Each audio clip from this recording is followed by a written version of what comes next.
house. One, recharge a battery off the grid. Two, use a transfer switch so you can use the unit like a UPS. So you can have like a whole section, you know, say you had an electrician come in and wire up certain outlets. So, you know, I want that refrigerator to run all the time. I want my furnace to run all the time. So having this unit be able to plug into your home and either charge or send power to said components with the transfer switch, just to, you know, make sure that the meat doesn't go bad, you know, the real necessary items within the house. So that's kind of where I'm bringing an electrician in, is because I have to have pretty strong backing. Sure. Because I am putting it in, I'm, I guess, providing an off-grid system in the house, so, you know, you just have to. Have you seen a computer desk that you set your computer and stuff up to on the front of it? There's some, like a controller, it's got a actuation cap on it. It says monitor. Oh, yeah. Turn it on and off. Yeah. So you don't have Old to- school, Yeah, so you don't with like have, the grounding. kind of, so you don't, yeah, so you don't have to actually reach up to turn your computer on. You don't need to have this one little like, centralized Power block. power box on it. It's essentially just a high-end power strip. Essentially, yeah, it would, the different actuators on it, that would kind of talk about. No, no, so, like, if you're considering a solar system for your house with battery backup, you're gonna have an inverter that has a charger and a transfer switch in it, so when the power drops, your certain electronics flip from AC grid power to AC inverter power and pulling from the battery, so it's gonna do all the switching itself. Like the guy sitting at the man monitoring the power company station, oh, we got something turned on, the bunch of lights over here, we better send them all red, you know. No, I mean, like, if your power goes out, if the grid goes down or something, then it switches.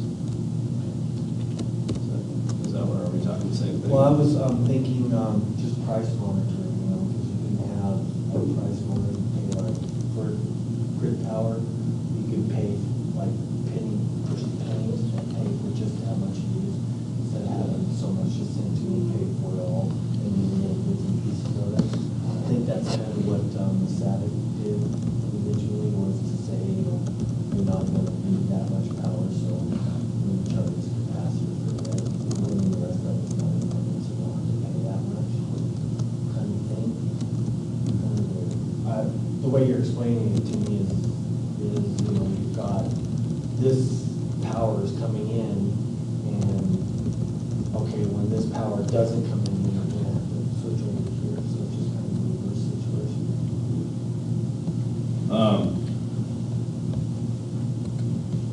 So in other words, you want to hook your system to the grid, let's say the sun's shining outside and your system's, you know, your batteries are already charged full capacity, you know, you want probably something that's running full time to run off of that in the sunlight. So your batteries are already going and you're charged, and then you flip over to your refrigerator, okay, so nights come, and now your system isn't producing electricity, but you still want some of that backup power in your battery, so your system would hook to the grid, and your fridge would then run off the grid, is that what you're saying? Well, Kind of a smart grid system? yeah, I mean, it's, Miniature you're smart not, grid.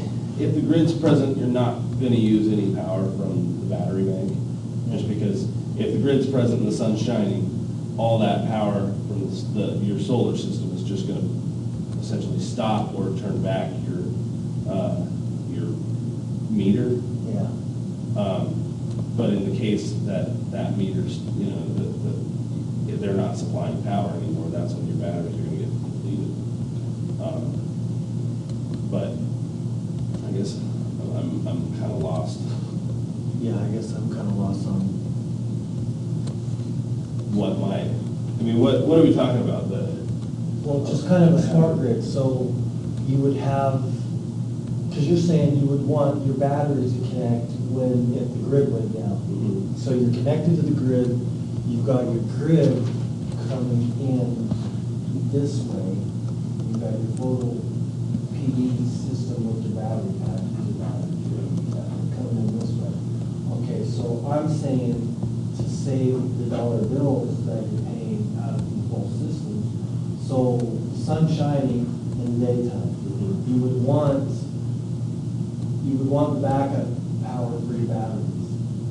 I mean, nominal, if the grid went down, that's basically what the system's for. So the sun shining, to use the money that you put into this photovoltaic system, you want your power, all the power that you're using to go into your house.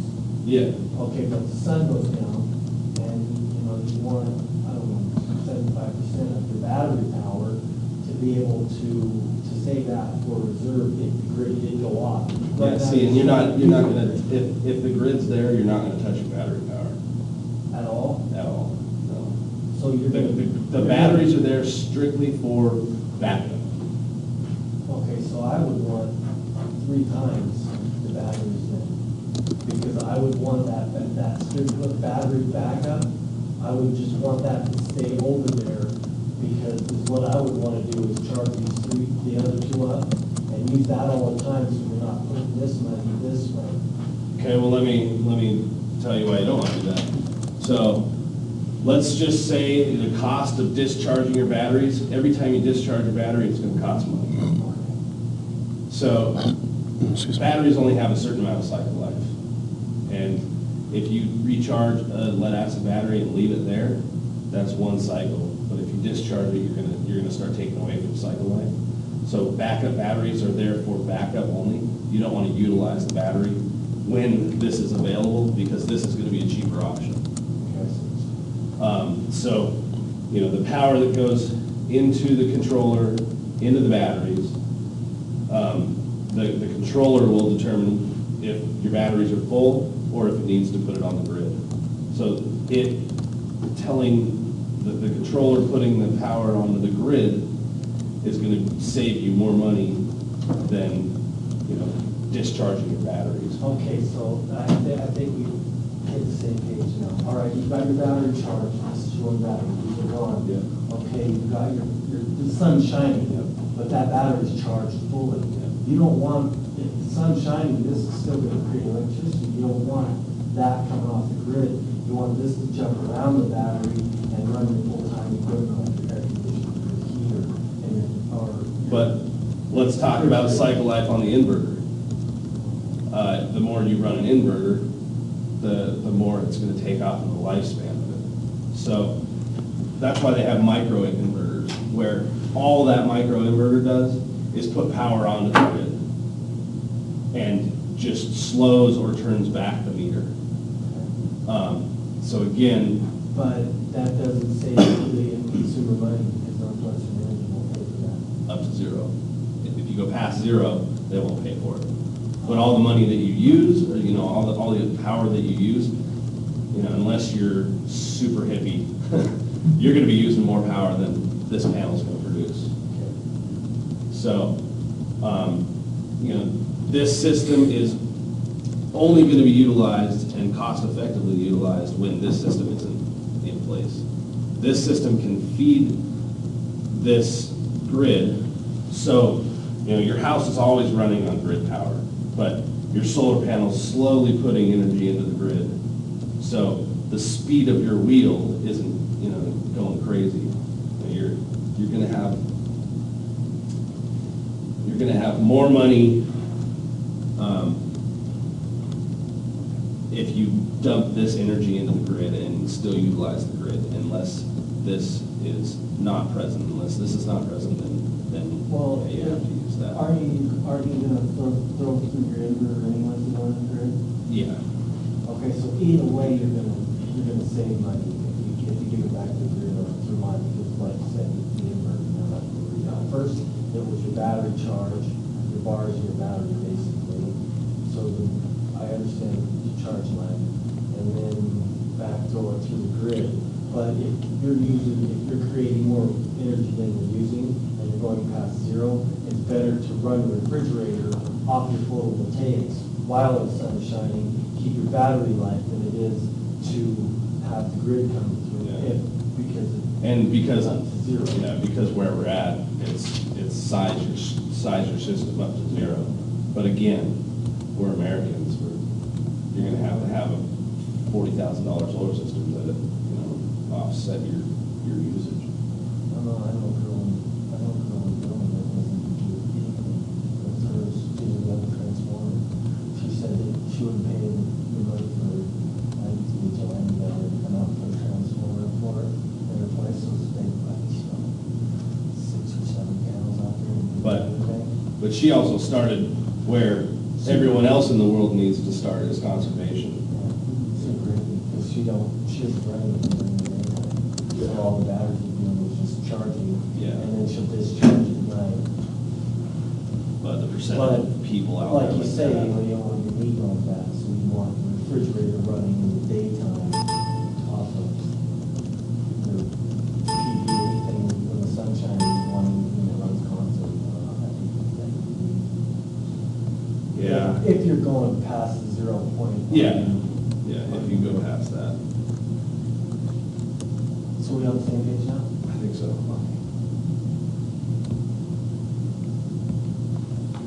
Guys, I'm just gonna get all these figures. I had 3 different PowerPoints going. I'm just gonna,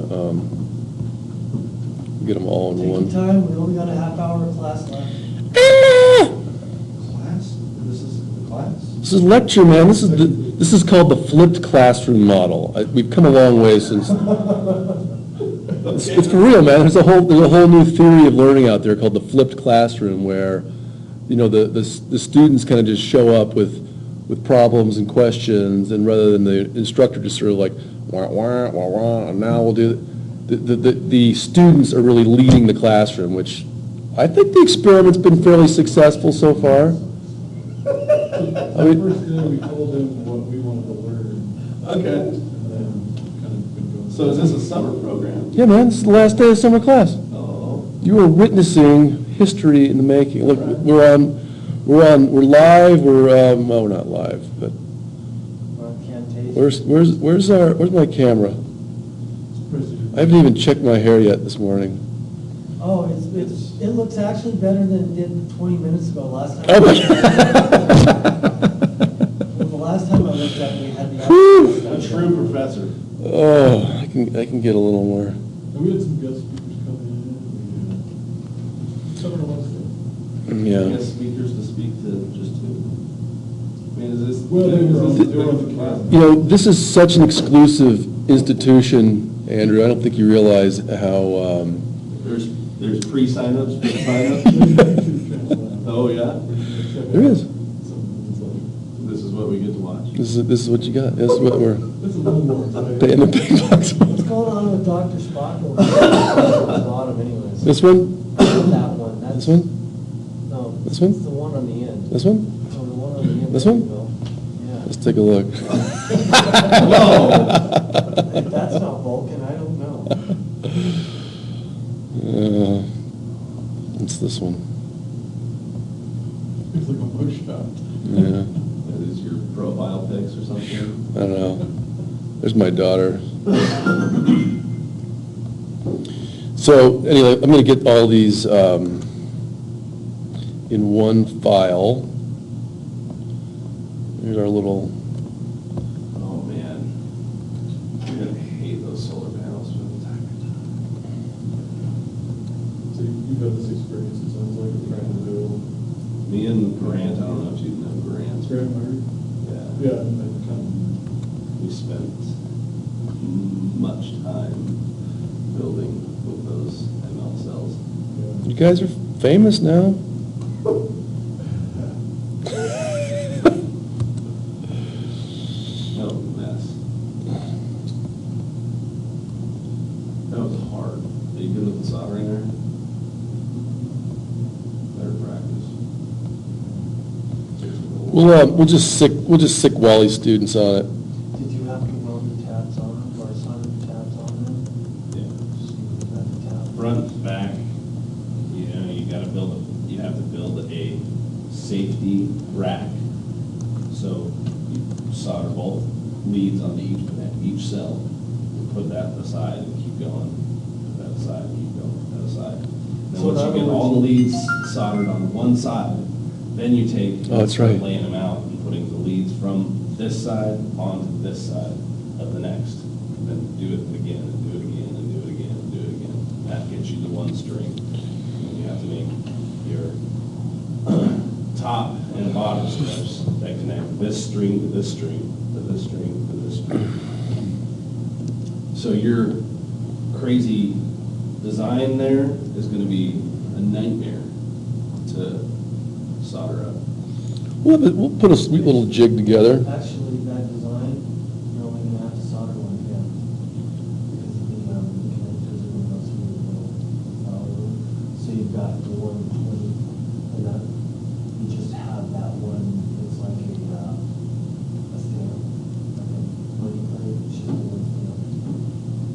So once you get the one made, you can hook this four of them together to your connection. All your connections, you make your connections like you're saying, and then you'll come down to the middle piece. And that middle piece is the connector where you connect the main piece on the bottom. Because it's not, it's a panel that's going to pull out of that. So it's- Oh, I'm talking the individual cells. Yeah. Yeah. So once you get the, Just because you're gonna have to make so many turns, that plus, you take from the string of panels, there's trays on each side of each cell. There's 2 traces on each side, so 4 traces per cell.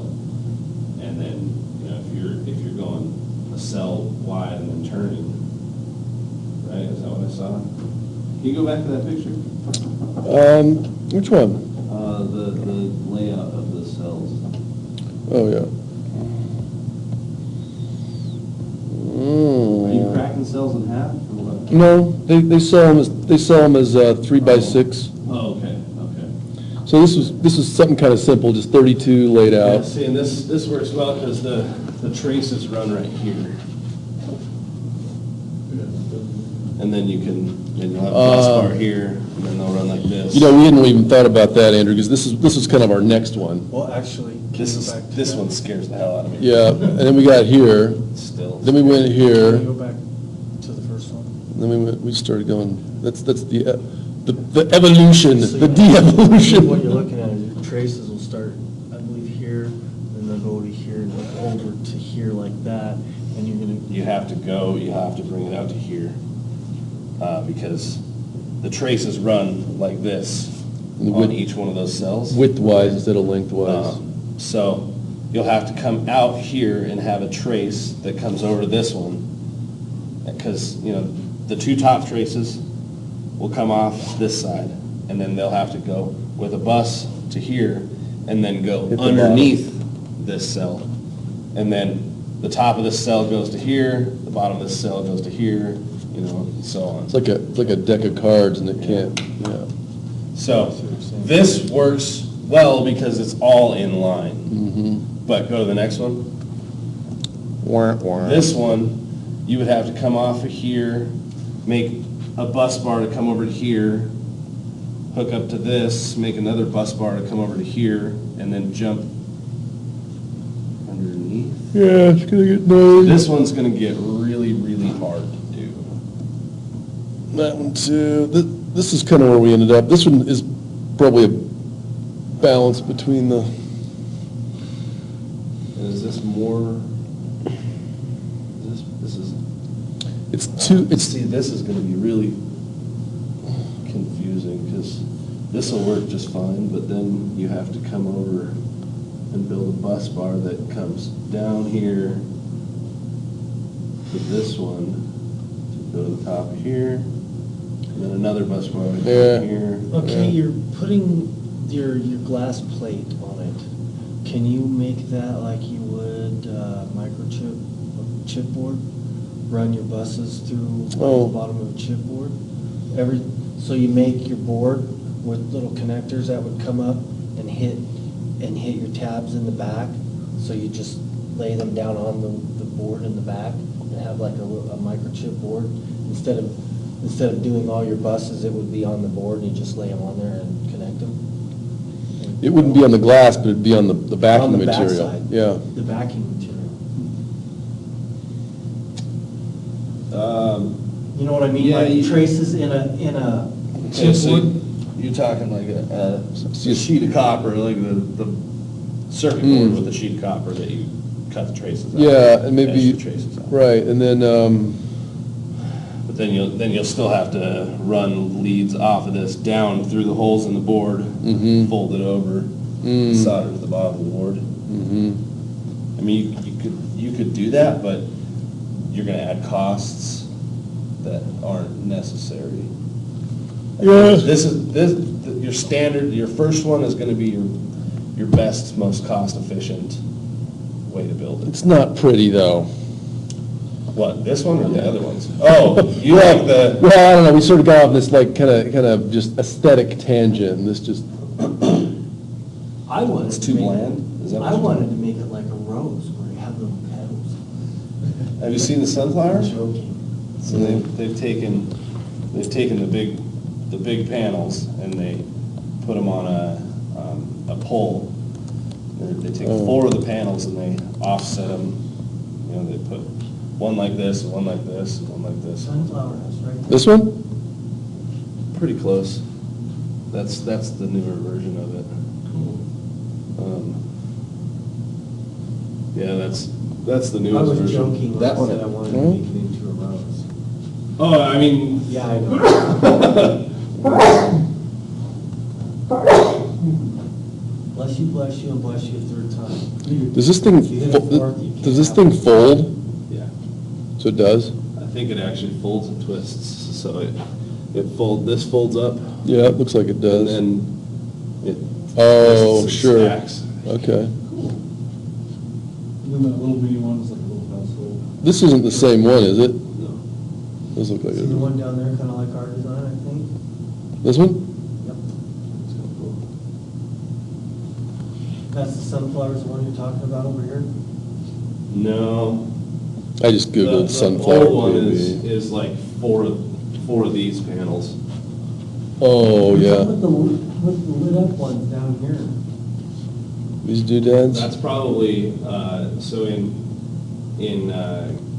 Korea, I think it is, they have, Singapore, I think, there's a couple places out there that their solar systems are streetlights. So they have a whole road that has solar systems that have just a street light underneath them. And, you know, like in Singapore and in a lot of these places, they've definitely gone above and beyond to make them aesthetically pleasing. Yeah,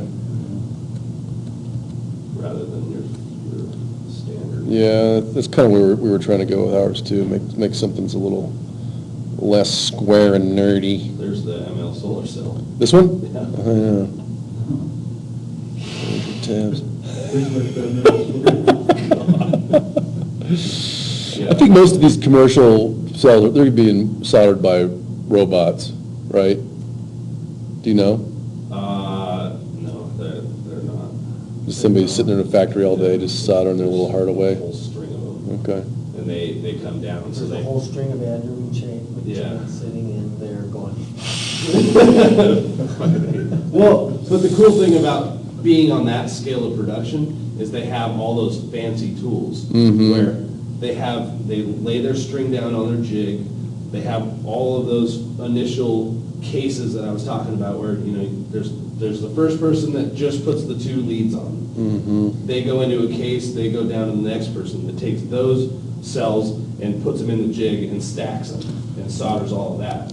And then there's a vacuum system that picks, you know, they just bring the bar over, pick this string up, then they lay it onto the glass.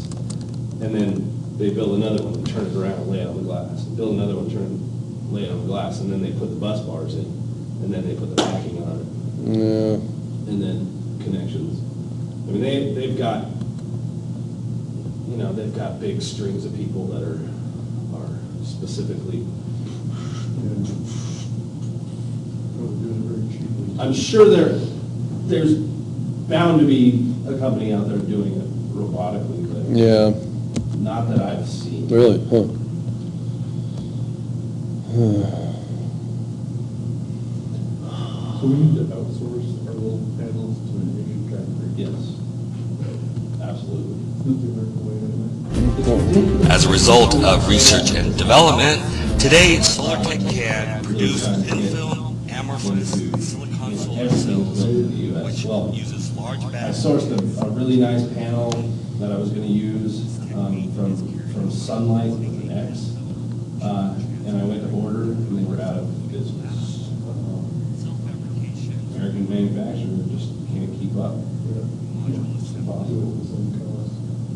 Module assembly process. Well, no, you can't do it for the same cost you pay taxes on manufacturing in the United States when you can outsource it to an Asian country, pay them less than nothing, and then pay less than nothing to tariff it and get it right back into the country.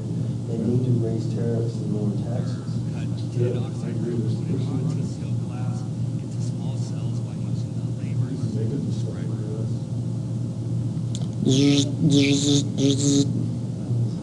That's cutting it, isn't it? Cell cutting, I think this is, Glass substrate. This is for the film. thin film, yeah. Place stuff with these, GSK. Is it GSK? What about them? Yeah, they've expanded their, I thought they were mainly biologicals, I didn't know they did. They don't make the cells, they make the billet, billet crystalline, billet monocrystalline structure. They sell the brick, they made the oven to make the brick that they cut into cells. yeah, they've expanded because they got huge piles on there now. Like huge piles of it, just stockpile. So there's a little bit of robo going on here. But yeah, maybe, yeah, Are this, they cutting the cells in the glass all at the same time? They're separating cells, that's crazy.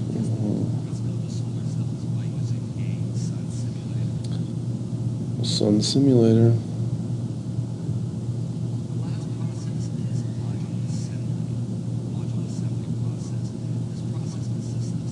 Yeah, but the process I'm talking about is the one that they're actually using the ML solar cell. Yeah, yeah, this is a slightly different technology.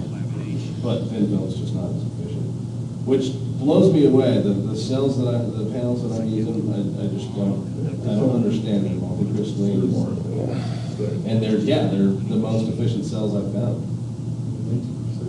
I'm not too happy with the build of the actual panel, but,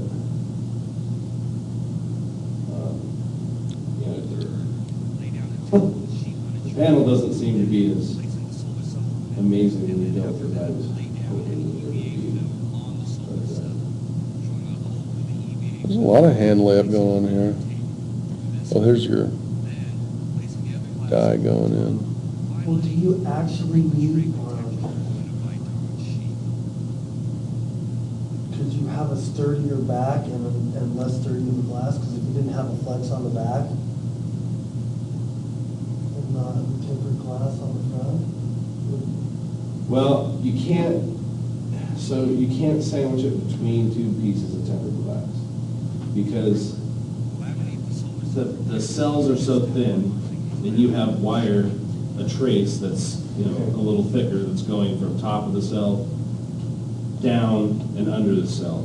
So if you try to sandwich it without having spacers in there, you're gonna crack all the Yeah. cells. So the way they do it is they lay everything on pane glass, the actual receiving side of the solar cell. They lay that on the glass, and then they put adhesive backing on it. So that adhesive backing holds everything in place, but gives it, but doesn't, I guess, press down on things to, possibly break the cells. I mean, you're gonna, if you put anything rigid on one to the other, it's just gonna start shattering.